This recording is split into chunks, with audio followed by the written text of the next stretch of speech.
안녕하십니까, 유호영입니다. 지난 시간에 이어서 비밥 강의를 하려고 합니다. 지난 시간에 말씀드린 바와 같이 비밥에서는 스케일 순차 진행이 중요하므로 가장 중요하게 다뤄지는 도미넌트 비밥 스케일에 대해서 오늘 설명하도록 하겠습니다. 우리가 도미넌트 비밥 스케일을 정확하게 이해하기 위해서는 하모닉 리듬의 개념을 확실히 알아야 될 필요가 있습니다. 그래서 오늘 그와 관련된 얘기를 하도록 하겠습니다. 비밥에서는 스케일이 굉장히 중요하다고 했어요. 스케일을 순차 진행으로 연주하는 것이, 스케일을 아무렇게 연주하는 게 아니라 순차 진행으로 연주하는 게 굉장히 중요한 기법으로 떠올랐다, 이렇게 말씀드렸습니다. 근데 이 사람들이 그 체로키랑 리듬 체인지 이런 것들을 연주를 계속 해보니까, 그러니까 이게 스케일이 한 옥타브가 넘어가면은 화성과 동떨어진 소리를 내서 모호한 소리를 내더라. 이걸 고민거리가 됐어요. 이게 처음에는 소리가 좋게 들리다가 이제 옥타브가 넘어가면은 이게 뭔가 소리가 애매모호해지더라. 이게 왜 그러냐면은 옥타브가 넘어가면서 원래는 정박, 다운비트에 중요한 코드 톤이 위치를 하다가 이게 8분표로 넘어가다 보면 그 스케일이 홀수잖아요. 7개잖아요, 보통. 7개니까 나중에 이게 맞아떨어지지가 않아요. 옥타브가 넘어가면서 뭐가 되냐? 이게 뒤집혀버려. 그래서 코드 톤이 사이박, 업비트, 그 정박이 아닌 그 사이박에 들어가게 돼요. 그러면서 이게 화성적으로 굉장히 귀에서 모호하게 들린단 말이죠. 그래서 하모닉 리듬이 무너뜨려져서 이것들에 대한 고민이 많았어요. 이 비밥 연주자들이. 그거를 해결한 게 이 비밥 스케일이라는 겁니다. 그것에 대해서 아직 말로만 설명을 들으니까 무슨 얘기인지 잘 모르겠죠. 그리고 하모닉 리듬에 대해서 우리가 설명을 듣고 왜 이런 것들이 나오게 됐는가 알면은 굉장히 여러분들이 비밥에 대한 이해가 굉장히 커질 수 있죠. 자, 하모닉 리듬에 대해서 여러분들이 이미 김중혜 교수님이 이걸 다뤘는지 모르겠네요. 화성 시간에 줄질 않았으면 곡 쓰는 거 이런 것들을 공부했다면은 여러분들이 알 텐데 모르겠습니다. 혹시 모르니까 저도 다시 설명을 따로 해보겠습니다. 그래서 하모닉 리듬 특정 마디나 특정 중요도에 따라서 이게 풍수지리처럼 중요한 명당자리가 있다는 거예요. 곡을 연주하다 보면은 위치가 있잖아요. 홀수 마디냐 짝수 마디냐 어디가 더 중요한 위치냐는 거예요. 그 위치의 중요도에 따라서 화성과 음을 배치하는 어떤 규칙입니다. 이것이 뚜렷한 이유 없이 어겨지게 되면 어떤 일이 생기느냐? 그 곡의 시작점, 코러스의 시작점이 헷갈려요. 그리고 이게 마디의 첫 번째 박인지 두 번째 박인지 이런 것들이 어겨지게 되면은 지금 가고 있는 게 마디의 첫 박인지 두째 박인지 셋째 박인지 그 알기가 힘들어진다는 거예요. 센스가 굉장히 헷갈려진다는 겁니다. 그런 것들이 헷갈려지면은 굉장히 사운드가 모호하게 들려요. 클리어하게 안 들립니다. 그러니까 뭐 하는 거야? 쟤네들 무슨 연주하는 거야? 이렇게 들려요. 그렇기 때문에 이 하모닉 리듬은 중요한 규칙이에요. 하지만 제가 법칙이라고 안 하고 규칙이라고 말씀을 드리는 이유는 이게 꼭 잘 지켜지지 않을 때가 있었다는 거죠. 왜냐하면은 더 좋은 화려한 사운드를 위해서 하모닉 리듬이 파괴되는 걸 감수하고 만드는 경우가 꽤 있었어요. 그래서 그것들이 파괴되는 그런 예들을 보게 되면은 그렇듯하고 굉장히 듣기가 자연스러워요. 여기는 하모닉 리듬이 파괴가 됐는데도 듣기 좋으네. 그런 부분에 그런 감각으로 곡을 많이 써보면 알겠죠. 그래서 계속 진행을 해보도록 하겠습니다. 하모닉 리듬의 그런 규칙에 대해서 우리가 계속 알아보도록 하겠습니다. 홀수 마디와 짝수 마디 어디가 더 중요하냐? 홀수 마디가 훨씬 중요합니다. 그래서 홀수 마디에 관해서 이 마디에 관해서 이 법칙이 첫 번째 법칙이 있는데 뭐냐면은 홀수 마디에는 도미넌트를 위치시키지 않는다. 이 홀수 마디에 도미넌트를 위치시키면은 거기가 못 갖춘 마디로 나오는 것 같고 그 다음 마디가 홀수 마디 첫 마디로 느껴져요. 그게 사람의 심리상 어쩔 수가 없어요. 제가 코드 진행을 하나 적어갖고 왔는데 이거를 그냥 편하게 한번 코드를 연주를 해볼게요. 그러면 이게 G7이 처음에 나오는데 이 G7이 첫 마디로 느껴지는가? 들어보시면 알겠지만 인간의 심리학상으로 이게 첫 마디로 느껴지지 않는다예요. 그렇기 때문에 이 홀수 마디 첫 마디에 도미넌트를 넣게 되면은 이게 코러스의 처음이 어딘가가 불분명해지고 센스가 모호해진다는 얘기예요. 제가 한번 연주를 해보겠습니다. G7부터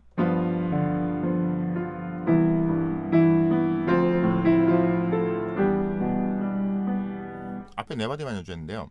이 G7을 강조하려고 아무리 세게 연주하고 아무리 강조해서 연주를 한다 할지라도 이거는 사람의 심리상 첫 마디로 인정이 안 돼요. 다시 해볼게요. 세게 쳐보겠습니다. G7을 아주 그냥 페르마타까지 해가지고 소용이 없어요. C 메이저 7이 첫 마디로 느껴요. 그건 누구나 안 가르쳐줘도 그렇습니다. 인간의 그 심리가 그런 걸 어떻게 했어요. 그래서 처음부터 계속 쳐보면은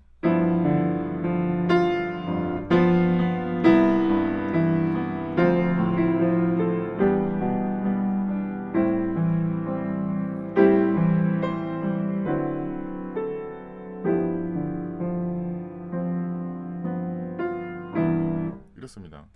그러니까 G7은 아무리 생각해도 홀수 마디 첫 마디로 느껴지지가 않아요. 그런데 작곡자가 그거를 어거지로 홀수 마디에 그걸 쓰게 되면 어떻게 되냐? 코러스가 헷갈린다는 거죠. 어디가 코러스 처음인가, 그죠? 그래서 아무 이유 없이 홀수 마디에 도미넌트를 위치시키지 않는다. 그럼 편법이 있어요. 이걸 홀수 마디에 도미넌트가 어떻게 하다 왔어. 그럼 이걸 어떻게 하면 될까요? 2, 5로 나눠버리는 그런 편법이 있습니다. 그래서 G7을 D-7, G7 이렇게 나눠서 그런 것들을 해소하는 어떤 편법이 있어요. 그런 것들을 사용하는 것도 좋은 방법이겠죠.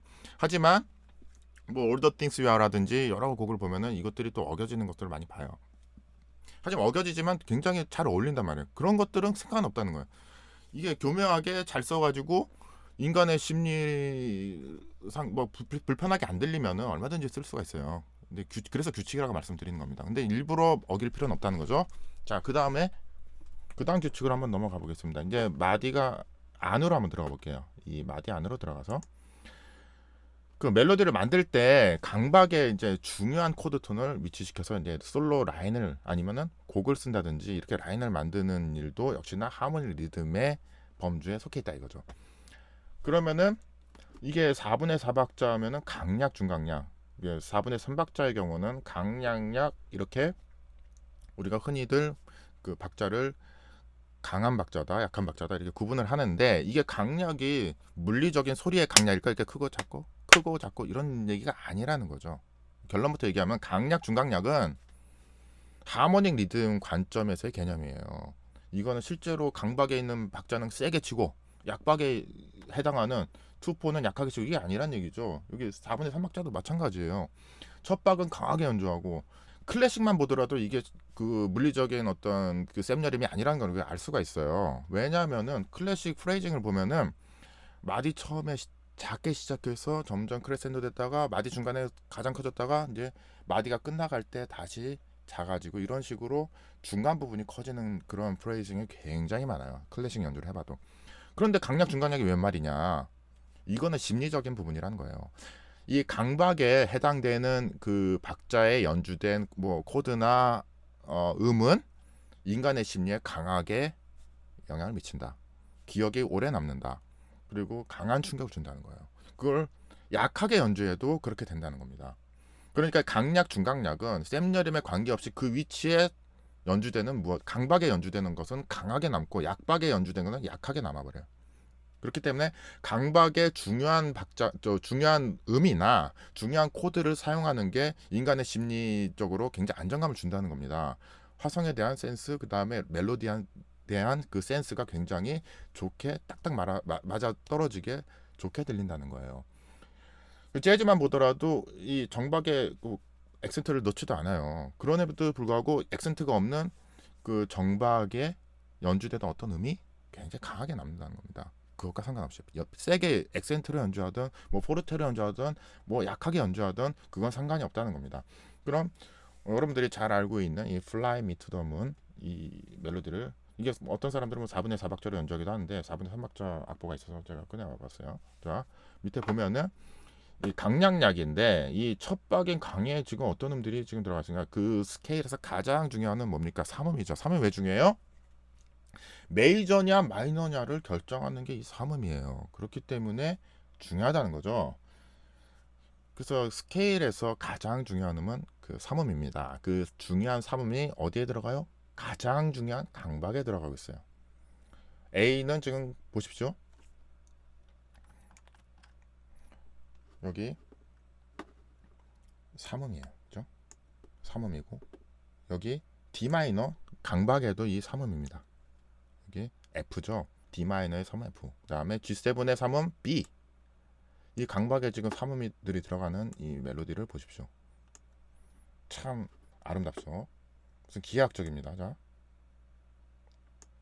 그다음에 F 메이저 7의 3음 A. 그다음에 B 마이너 7 플랫 5의 3음 D, 그 다음에 E7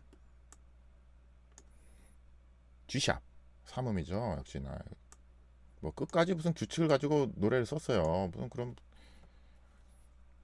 무슨 이런 규칙을 가지고 곡을 썼는데 이게 기계적으로 들리지 않을까? 그렇지 않습니다. 굉장히 이런 인간의 심리를 반영한 그런 규칙이기 때문에 굉장히 아름답게 들리죠. 제가 연주를 해볼게요. 이미 아는 곡이지만 또 한번 그냥 제가 대충 쳐볼게요. 자, A 마이너 C죠. C음으로 시작합니다. 그 다음에 D 마이너의 3음, G7의 3음, C 메이저 7의 3음, 그 다음에 F 메이저 3음.